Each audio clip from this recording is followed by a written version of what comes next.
Assalamualaikum warahmatullahi wabarakatuh. Selamat pagi semuanya. Perkenalkan, nama saya Salisa Nasimil Aflah. Saya merupakan peserta Latsar CPNS golongan 3 angkatan 62 PPSDM Regional Yogyakarta. Dalam podcast kali ini saya akan membahas mengenai penerapan nilai-nilai dasar PNS atau yang biasa dikenal dengan ANEKA.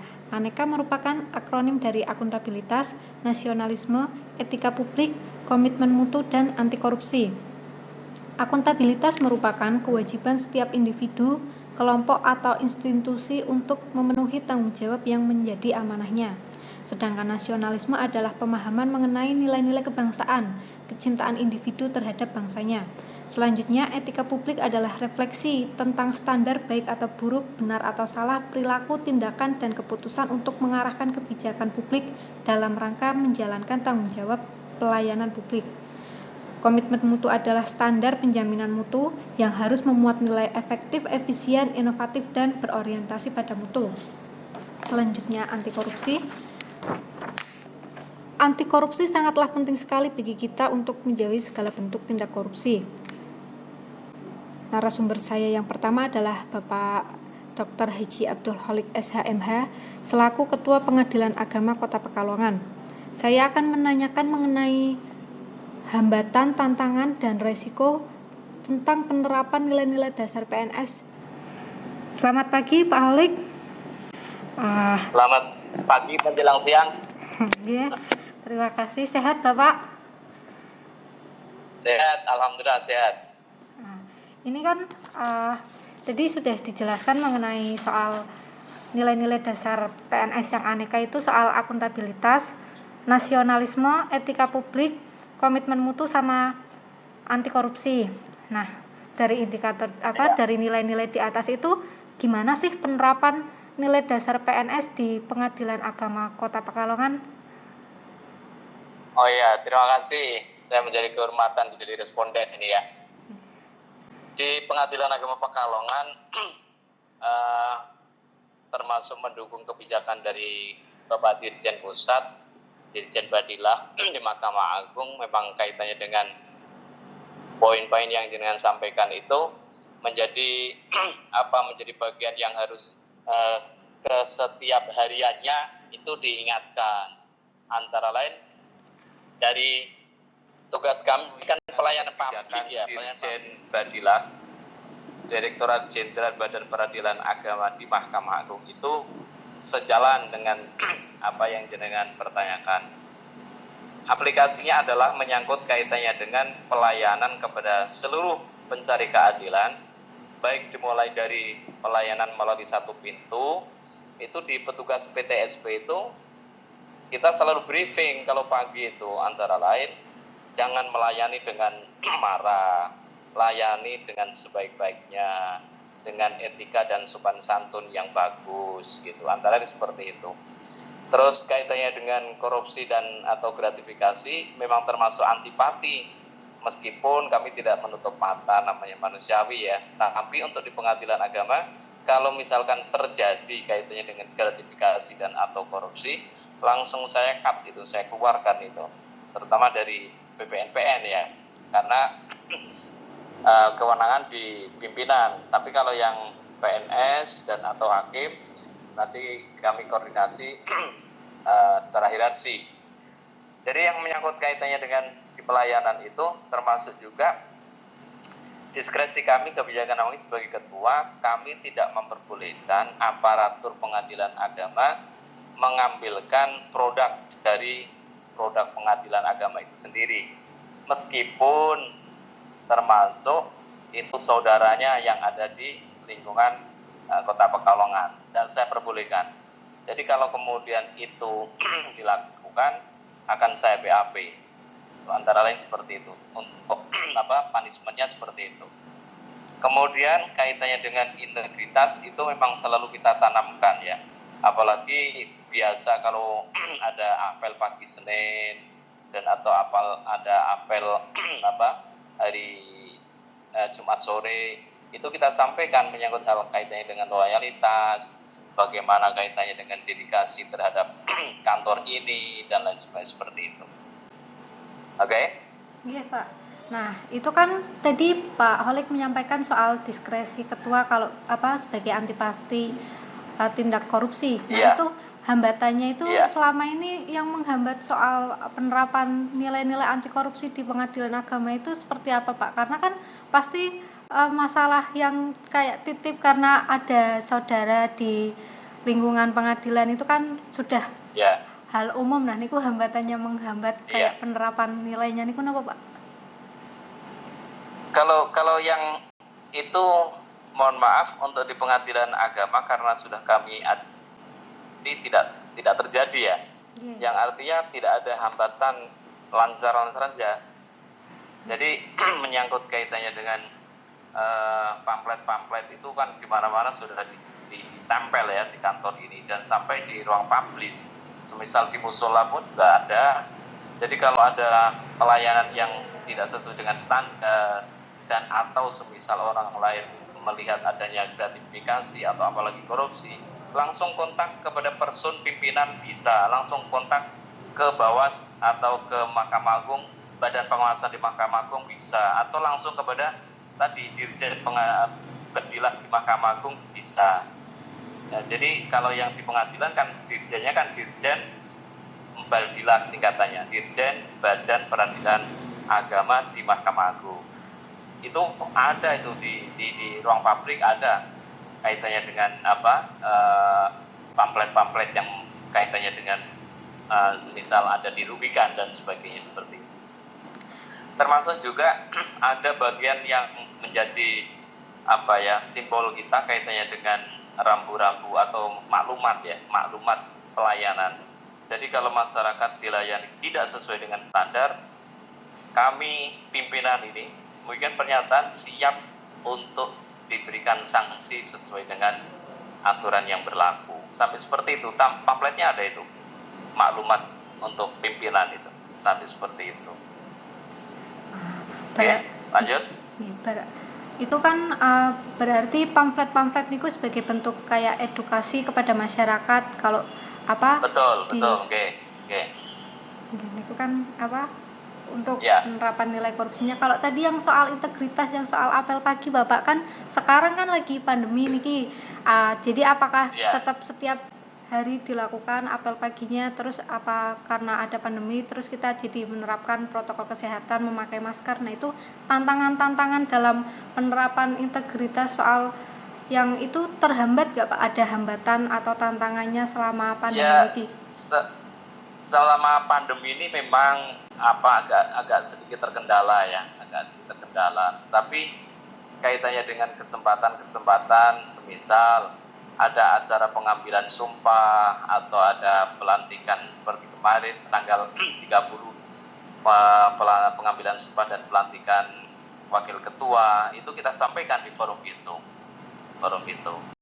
Dan kemudian saya memang tidak bisa lepas ya, saya pasti tiap hari itu kadang-kadang saya nunggu di PTSP, kemudian saya nyambangi kemana-mana, itu bagian kaitannya dengan bidang pengawasan kami ya, secara totalitas.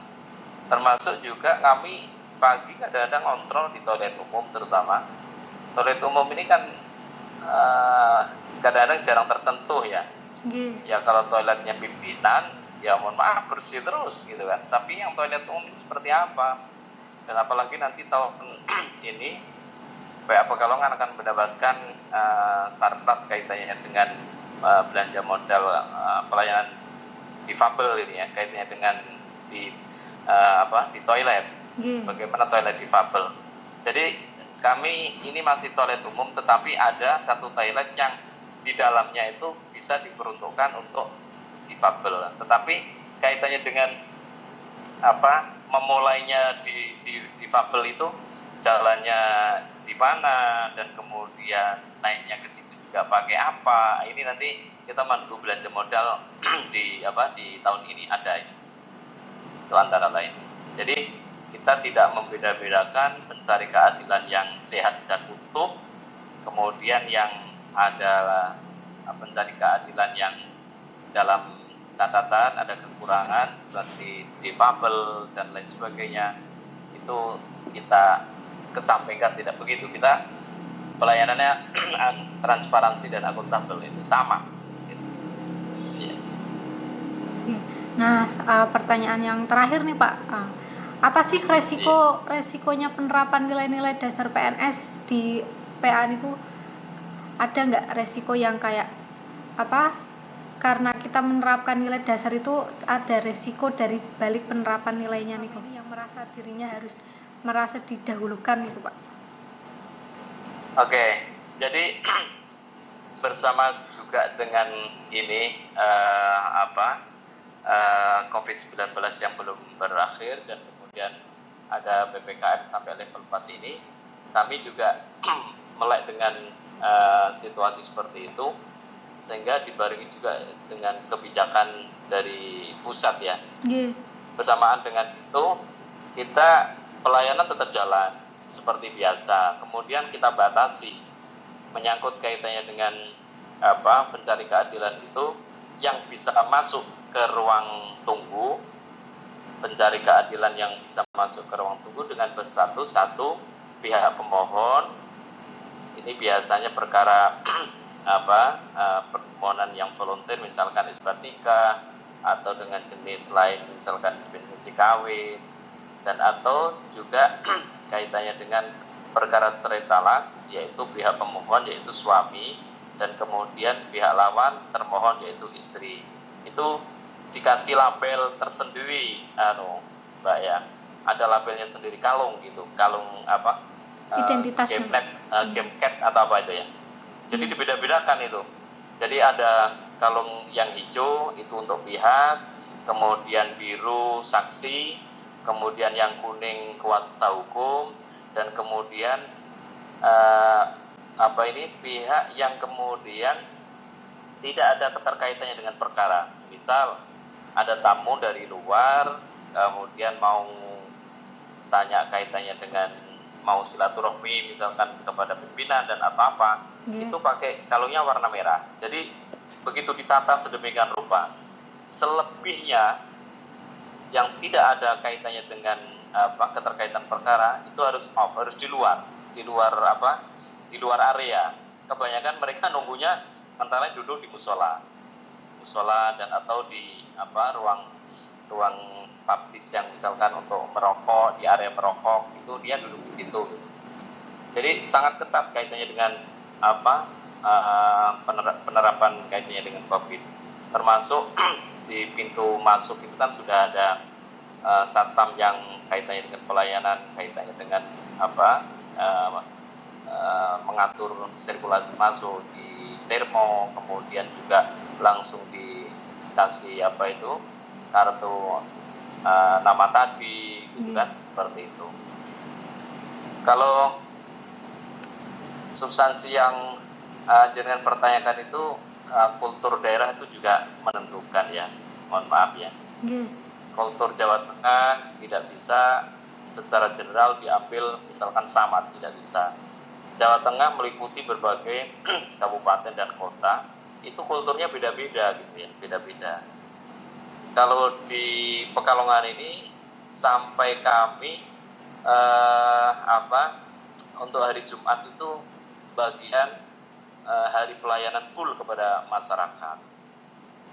Karena di Pekalongan ini kan hari Jumat itu kan hari libur ya untuk para pekerja home industry, sehingga hari Jumat itu pendaftaran perkara justru banyak itu kalau di PA Pekalongan itu dari Jumat, dan jamnya jam sekitar kisaran jam 1 sampai sore, itu banyak. Lah, ini yang membedakan dengan kultur daerah lain. Kami pernah tugas di Kendal dan atau Banjarnegara, justru Jumat itu hanya sebatas kaitannya dengan pelayanan produk, pengambilan produk dan sebagainya. Tetapi kalau di Pekalongan tidak, multi pelayanan, daftar ya kita layani, pengambilan produk kita layani, konsultasi juga kita layani. Jadi untuk di Pekalongan ngurusin dirinya sendiri pegawai untuk sehat ini agak sedikit terkurangi ini, apalagi ya kebetulan corona ini ya. Tapi maksud saya kalau sudah normal itu hari Jumat biasanya kan pagi olahraga. Kami di sini mohon maaf terkurangi lah waktu untuk olahraga, tidak berapa cukup gitu. Hanya sela-sela misalkan waktu istirahat, misalkan setelah sholat zuhur kita pingpong, kemudian Jumat pagi ada yang tenis dan seperti itu. Karena mayoritas di PA Pekalongan ini warga pegawainya mayoritas di PA Pekalongan sendiri, putra-putra putra-putri narasumber selanjutnya Bapak Ainur Rafiq SEMM selaku Kasubag Persidangan dan Risalah Sekretariat DPRD Kota Pekalongan. Selamat siang Pak Rafiq. Siang. Ini saya mau menanyakan mengenai nilai-nilai dasar PNS Aneka di Sekretariat DPRD Kota Pekalongan itu penerapannya sudah sejauh mana ya Bapak? Oke, terima kasih Mbak Lisa. Jadi di Sekretariat DPRD Kota Pekalongan dalam penerapan nilai-nilai dasar PNS ini banyak sih sebenarnya diantaranya ya. Yang pertama, setiap PNS yang bekerja di Sekretariat DPRD Kota Pekalongan ini dituntut bertanggung jawab ya terhadap setiap tugas yang dibebankan kepadanya dengan target waktu yang telah ditetapkan. Kemudian setiap PNS ini juga dituntut untuk menjadi teladan, menjadi contoh bagi rekan-rekan kerjanya di Sekretariat DPRD Kota Pekalongan, pada khususnya juga menjadi contoh di lingkungan masyarakatnya. Kemudian dalam ikut menumbuhkan jiwa dan semangat nasionalisme ini setiap PNS ASN di lingkungan Sekretariat DPRD Kota Pekalongan ini diharuskan untuk mengikuti kegiatan-kegiatan upacara maupun kegiatan kenegaraan lain yang dilakukan baik secara langsung maupun secara virtual pada saat sekarang maupun pada saat-saat sebelum ada pandemi. Kemudian dalam kegiatan rapat-rapat di DPRD Kota Pekalongan ini sebelum acara dimulai ada menyanyikan lagu Indonesia Raya. Kemudian untuk mengakhirinya dinyanyikan lagu Bagaimana Negeri. Kemudian setiap ASN di lingkungan Sekretariat DPRD Kota Pekalongan itu juga harus menghormati keyakinan maupun agama rekan-rekan kerjanya yang berbeda dengan agama dan keyakinannya. Kemudian setiap ASN ini juga diharuskan melayani dengan baik setiap masyarakat maupun pihak luar yang mempunyai kepentingan dengan lembaga DPRD. Kemudian juga ASN di lingkungan DPRD Kota Pekalongan ini, di lingkungan Sekretariat DPRD Kota Pekalongan ini juga didorong untuk mempunyai kepedulian, baik kepedulian terhadap lingkungan sekitar maupun kepedulian terhadap rekan kerjanya di lingkungan Sekretariat DPRD dan Sekretariat Daerah Pemerintah Kota Pekalongan.